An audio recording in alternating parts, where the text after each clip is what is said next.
Hi friends! Today I picked a very unusual stone from my collection, and from it, we're going to create a new sink made of natural stone. Right now it still looks like an ordinary rough boulder, but very soon it will begin to reveal its structure and character. Honestly, even I still don't fully know what the final result will look like. So make sure to watch this video until the end. It's going to be very interesting. Write in the comments what you think about the shape of this stone. Do you think it can become a beautiful handmade stone sink? The first thing I'll do is lightly trim the bottom of the stone to give it stability and a comfortable position for further work. And friends, be sure to write in the comments which country or city you are watching from. I always enjoy reading your messages.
After the bottom of the stone became flat and stable, it's time to move on to the most interesting stage. Now I'm starting to draw the outline of the future sink directly on the surface of the stone. This is the moment when an ordinary boulder slowly begins turning into an interior piece. First, I'll cut the main lines with a small angle grinder to define the future outline of the sink. After that, I'll gradually start removing everything unnecessary from inside the stone. Once the cuts are made, I'll take a chisel and hammer and carefully knock out the excess material. This is the stage where the stone first begins to reveal the shape of the future sink. Working with natural stone is always unpredictable. You never truly know what structure is hidden inside or how the stone will behave during the process.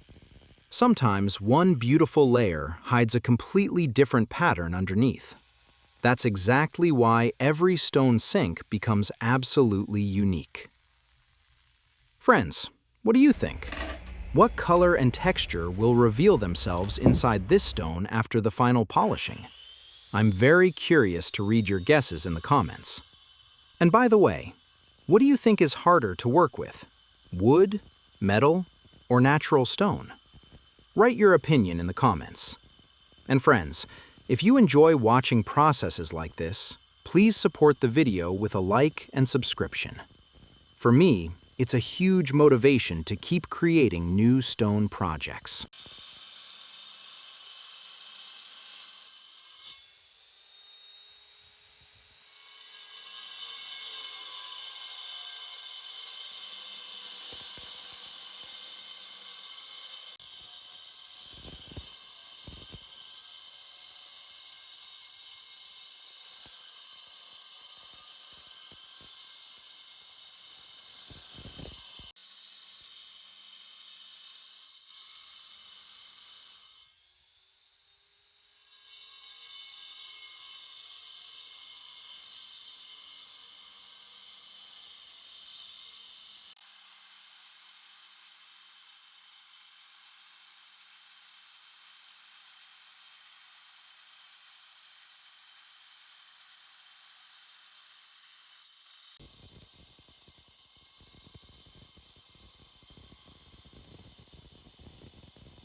Now it's time for the noisiest part of the process. Using a hammer and chisel, I begin gradually carving out the inside of the stone. With every strike, the sink becomes deeper and its shape more visible. At this stage, it's especially important to feel the stone and not rush the process. One careless movement can completely change the pattern or shape of the future piece. Friends, what do you think? How much do you think a stone sink like this weighs after it's fully finished?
The roughest and dustiest part of the work is finally behind us. Now comes one of my favorite stages, polishing. This is where the stone truly begins to come alive and reveal all of its natural beauty. There is still a long process ahead. I'll need to go through around 7 different polishing discs, from the roughest ones to almost mirror-like finishes. Each new stage removes the scratches from the previous one and gradually makes the surface smoother and smoother. Honestly, for me, polishing is something close to meditation. At this stage, you become completely focused on the stone, its structure, patterns, and the feeling of the surface beneath your hands. And friends, what do you think? How many hours can it take just to polish a stone sink like this? Write your guesses in the comments. Next, I'll begin the final polishing using special compounds that only I use. After them, the stone starts shining in a completely different way, and the color becomes much deeper. And I have a small challenge for you. If someone can guess the exact composition of my polishing pastes, I'll send one of my handmade stone pieces as a gift anywhere in the world at my own expense. I'm very curious to see if anyone can guess it on the first try.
Now the sink is completely finished. Take a look at how the natural stone revealed its structure and color inside the interior. Friends, if you enjoyed this video, please support my channel with a like and subscription. For you, it's just one click, but for me, it's huge support and motivation to continue creating new stone projects. I still have many interesting ideas and unusual creations ahead. And be sure to write in the comments, would you install a sink like this in your home? Thank you very much for watching, and see you in the next videos.